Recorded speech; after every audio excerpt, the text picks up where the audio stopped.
Good morning, YouTube. I'm going to review our 2020 Ferrari F8 Tributo. So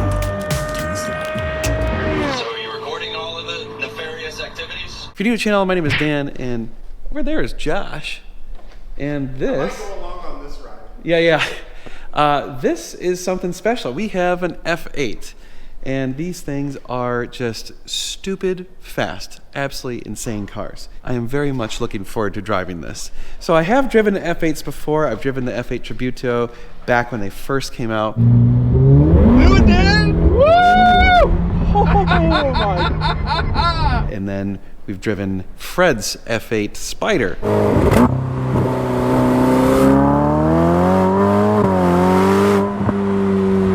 But this one is ours. It's in the dealership. It is on sale right now.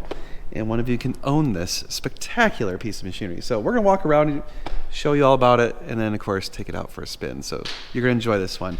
But real quick, like, share, and subscribe. Hit the notification bell. And, of course, check out normalguysupercar.com. They can buy parts and services from us using the code NGS10.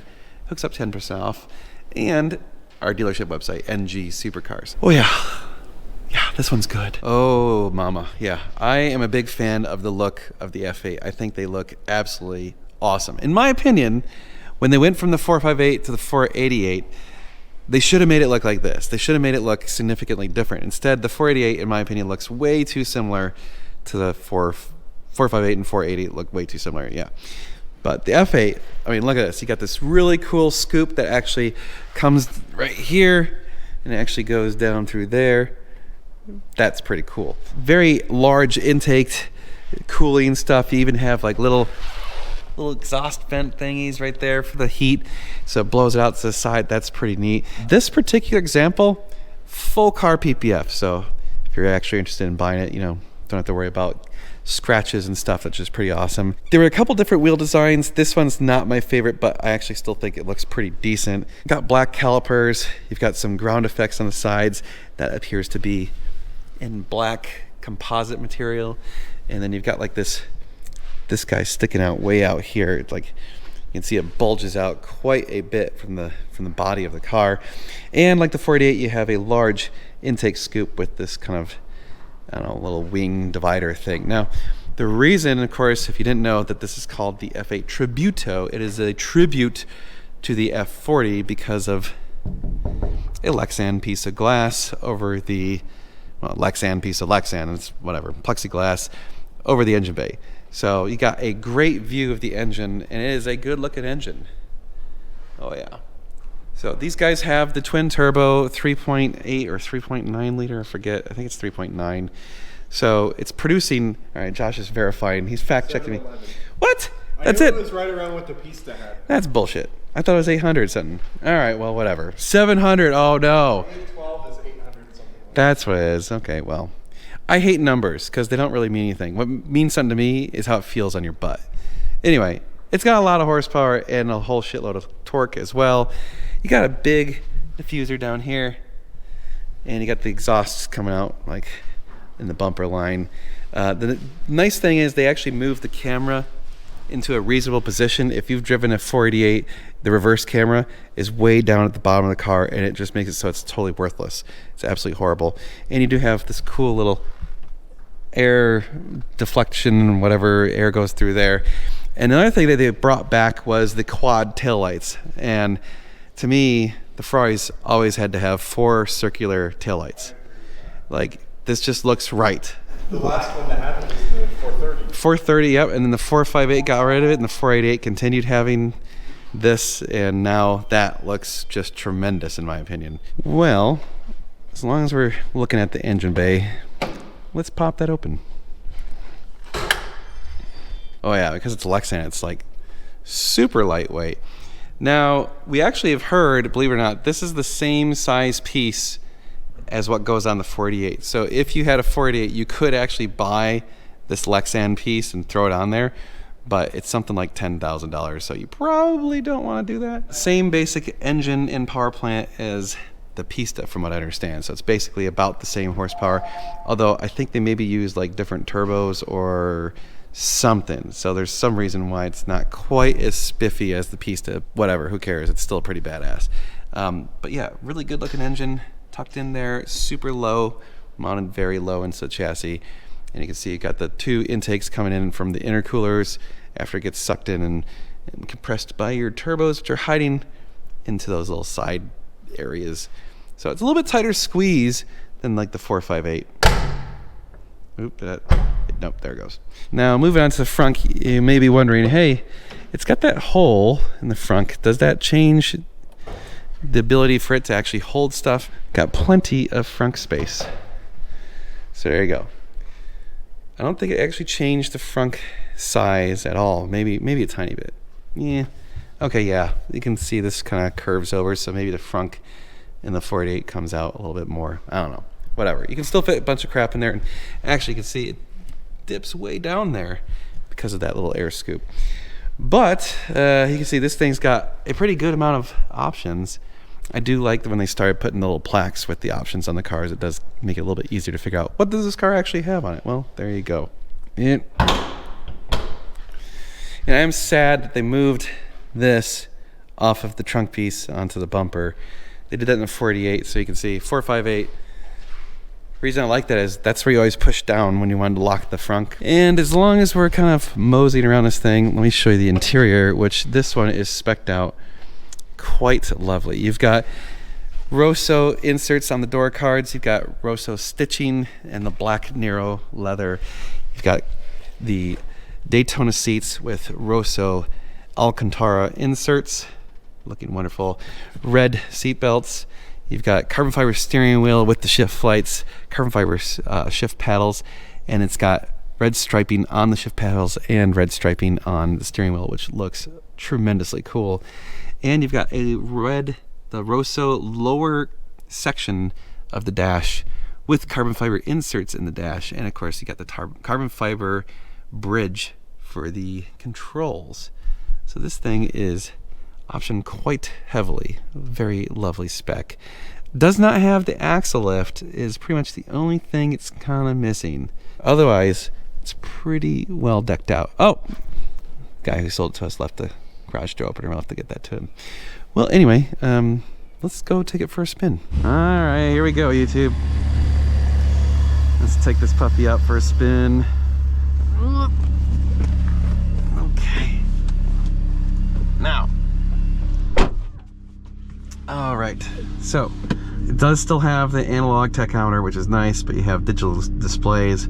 It's pretty cool. Put it in sport mode because I don't want to exactly die at the moment. They did change around a little bit in the steering wheel compared to the 488, so it's got this kind of smaller airbag style with the what I'm going to call better turn signal indicators. I like these ones a little bit better. But here we go. So we're going to take it out of auto, and off we go.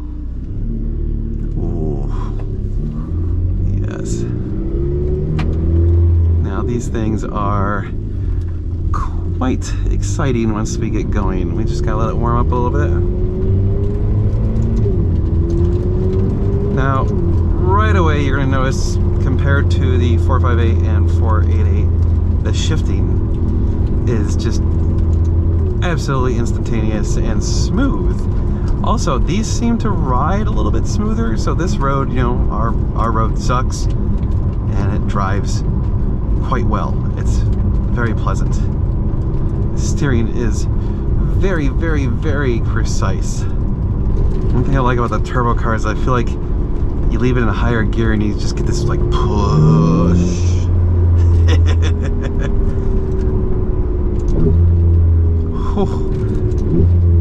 Downshifts are just lightning fast. Gotta avoid that. Stick in the road. Now the reason I like the turn signals a little bit better is they have like 2 detents. So the original 458 ones, you push and you get 3 blinks. You push and hold and it kind of blinks and blinks until you turn. On these, you do a soft blink or a soft push and you get 3 blinks, and you push it hard and it goes past the first detent to the second one, and then you kind of get blinks until you turn, which is nice. So it's kind of a little bit more logical in my opinion. Not a ton of engine noise, obviously. It's still a little bit quiet. Oh man, I can see, okay.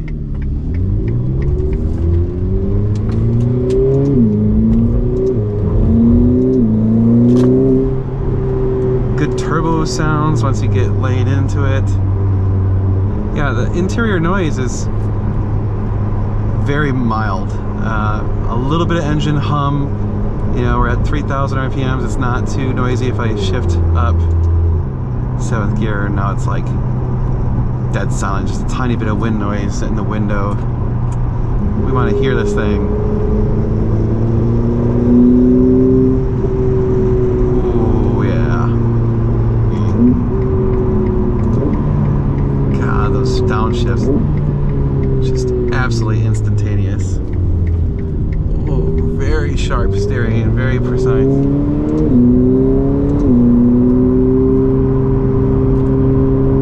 Still need to let it warm up just a little bit more before we really give it hell. But we can go around corners. Oh, yeah. Basically no body roll. Feels extremely planted and composed.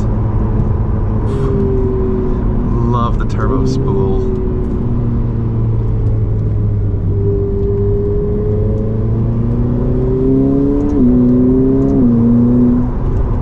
I don't know why, but in the turbo cars, I always feel like short shifting them. It's weird. It just, I don't know, because I think you kind of build up a lot of that boost in the mid RPMs, and it just feels so torquey in there. I guess, you know, technically the torque curve on these cars, it teeters off, and the peak torque is actually at a lower RPM than like a traditional naturally aspirated engine. So maybe that's what it is just that feeling of all the torque. It's always more fun kind of when you short shift and keep it in a little bit lower RPMs. It handles these rougher back roads super, super well. Just totally planted and feels very smooth. Like I have absolutely zero driver's fatigue. I feel very comfortable. Hey, horsey. Got this wonderful view of the FedEx truck. Okay, oh, we gotta get out in front of you because I don't want to be stuck behind slow people. All right, here we go. Let's open it.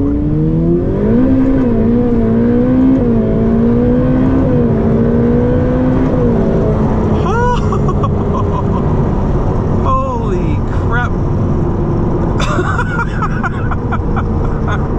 Well, struggle for traction basically first, second, and third gear, but wow. So first of all, it's very linear and easy to control. That is a whole lot of power, and I felt very comfortable just sending it, and I didn't worry really about sliding around. It's kind of chilly out today, so tires probably aren't at optimal temperatures, not gripping all that super great, and I felt very comfortable stabbing the gas right there. That was awesome. All right, let's go around some corners, nice and tight. Oh, yes. We're still just in regular sport mode. Let's put it in race for a minute and see how that feels. Ooh. Definitely tightens up the cornering a bit. Feels a little bit firmer on the steering wheel. Like the steering is a little bit heavier. Oh yeah, a little bit bouncier. Like I can feel the road kind of kicking back at me a bit more. It's a little bit bumpier, more feedback, but it still feels very good. Ooh. God, this thing. Oh yeah, by the way, this thing has DRS. So when you go above, like, I don't know what it is, like 50 something miles an hour or something like that, it opens up a little flap on the diffuser to kind of let the air vent out, and that helps reduce some of the, I don't know, the pressure or whatever. It keeps it planted on the ground better. It's pretty cool. Oh, those downshifts. I love the shift lights. Oh my God. So stupid powerful. Oh my lordy. Yeah. Lord. This thing is so powerful. Me likey lots. Now it's very quiet, you know, not a a whole lot of engine noise, but you do get a lot of the turbo noise, which is pleasant. And you do get a little bit of hum from the engine, so it's not bad. Admittedly, I wish it was a little bit more, but you know, I get it. Like, they have to comply to the EU standards and all this other stuff. So it's just not as loud as they used to be. Man, this thing is an animal. Drives right over those bumps like it's nothing. Oh yeah, even in race mode. Whew. So you do like the vehicle dynamics, where just when you're racing, this is the most helpful thing ever, because all you have to do is glance down at it and it tells you if you're ready to go or not. And it turns yellow if it gets starts getting hot, and it turns red if it gets too hot. So every time I race the Ferrari that has the VDA, that's exactly the right thing to do. And watch that thing. It's so much easier. Just glance over. You don't have to try and read a gauge and get an exact number or whatever. You just look at it real quick. My God, this thing is so stupid powerful. What do you think? Should we do launch mode? I think we should. Okay.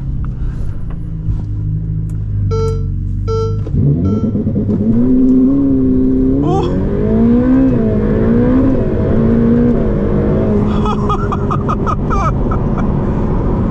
Holy crap! Oh, that was awesome. Holy crap. Launch mode's pretty fun. That's very exciting. Well, if you couldn't tell, I'm kind of a fan of this car. It looks super good. I feel like it's just, they refined that platform so well when they finally got to this, that it's great. It's just wonderful. Just everything about this is just fantastic. Super well done. Very refined, tons of power, quick as shit, smooth, rides nice. You can take it out on dates, you can take it to a track, you can take it on a road trip, all of it. It would do all that very well. And you'd be comfortable, and just, oh man, so good. Such a good car. Just slap an exhaust on her, and she's ready to just be perfect. Just a little bit more noise. That's all I want, a little bit more noise. Just talk about a truck, put it back into sport mode, and then it, of course, gets rid of VDA. I'll just go back to regular old gauges. Well, I love this car. It's just so good, so fast, so powerful, so smooth. It makes you feel like a superhero. You just don't even have to try that hard, and it just drives so good. Just does things so well. It does have some steering wheel controls for your stereo hiding behind on the back side of the steering wheel, so if you want to change music or whatever. And oh yeah, it's like actually modern enough where it's got like modern stereo crap. Of course, I haven't done anything with it. I haven't tried it yet, but you know, it does have that, which is nice for a Ferrari to actually be able to like connect to your cell phone and play music off your phone. Oh, the grumble. A little bit of squeak from the carbon ceramics. Okay. Well, fortunately, we're gonna catch up to that guy really fast. Here we go.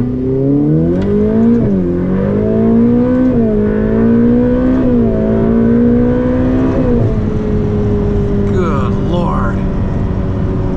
It basically fights traction first through third gears. Definitely sport mode is a little more aggressive on the traction control than it was in race. Race mode, it let it slip around a bit more. So if you don't feel comfortable letting the cars get loose, keep it in sport mode. Race mode, it was kind of doing one of these, which it was easy to control, it was manageable, but it definitely was slipping around a bit, so you gotta just be more comfortable with that. But otherwise, here we go, just kind of cruising down highway speeds. Yeah, pleasant. Well, yeah, I love this car. I think I would consider keeping one of these. I could see that. I would definitely want that. Just throw a Klein exhaust on it, call it good, drive it, rock the crap out of it. Oh yeah. Me likey. I do so much like this car. It's just so good looking. It's just insanely fast. My God. They really, truly refined the shit out of these things to where it's just awesome. I guess the only flaw I would say is it's so good that it almost gives you this false sense of your abilities. Like, I felt like a superhero in there, and I'm not. I'm not that great a driver compared to what this car is capable of. And holy crap, it just feels wonderful. It's just so good. Well, anyway, if you want it, check it out, ngsupercars.com. Send us an email, sales@ngsupercars.com. But yeah, this is going to make one of you extraordinarily happy. So yeah, we'll see you guys in the next video. We got lots of cool car stuff coming your way, including more reviews. So like, share, and subscribe. Hit the notification bell, and we'll see you in the next one. It's going to be sweet.